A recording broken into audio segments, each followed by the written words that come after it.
ایک بزرگ کا واقعہ ہے کہ وہ کاروبار کے لیے، روزگار کے لیے ایک بار کسی جنگل سے گزر رہے تھے اور کام کے لیے گھر سے نکلے تھے۔ عبادت گزار بھی تھے مگر ظاہر روزی بھی کمانی تھی۔ مگر اچانک انہوں نے ایک منظر دیکھا کہ ایک لومڑی ہے، بڑی فربا ہے، تر و تازہ ہے، اور اس کے ہاتھ پیر بھی نہیں ہیں اور وہ اندھی بھی ہے۔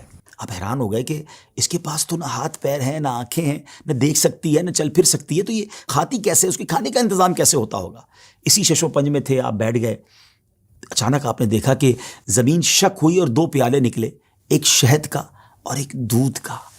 مگر آپ پھر سوچنے لگے کہ یہ پیالے تک پہنچے گی کیسے؟ اب کیا ہوا کہ تھوڑی دیر بعد انہوں نے دیکھا کہ قریب پہاڑ سے ایک سفید چہرے والے نورانی بزرگ وہ اوپر سے تشریف لائے اور اپنے ہاتھوں سے لومڑی کو یہ دونوں پیالے پلائے۔ پھر پیالے زمین کے اندر چلے گئے اور وہ بزرگ واپس جانے لگے۔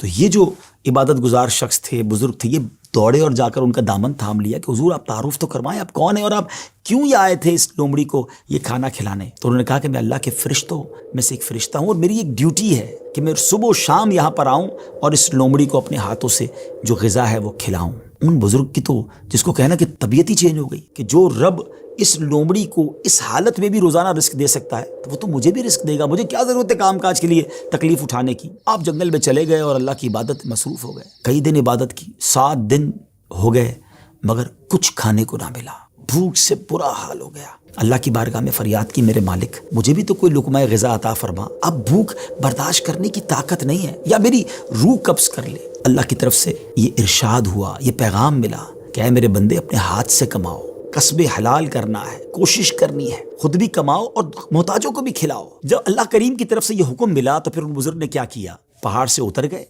اور پھر اب طلب معاش میں اپنے کام میں لگ گئے، کمانے لگے، آدھا خود کھاتے، آدھا محتاجوں میں تقسیم کرتے۔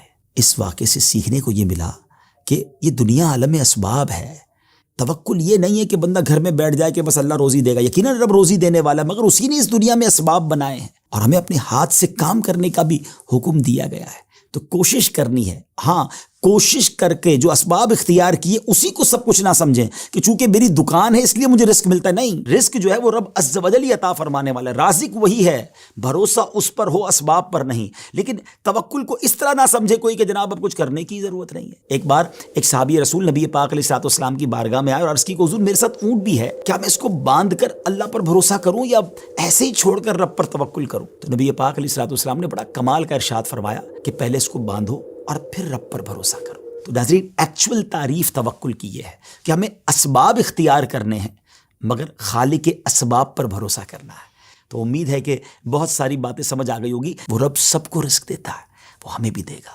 اللہ کی قدرت پر یقین رکھیں، اس پر بھروسہ رکھیں اور اس کی بارگاہ میں دعا کرتے رہیں۔ حرام کے قریب نہ جائیے،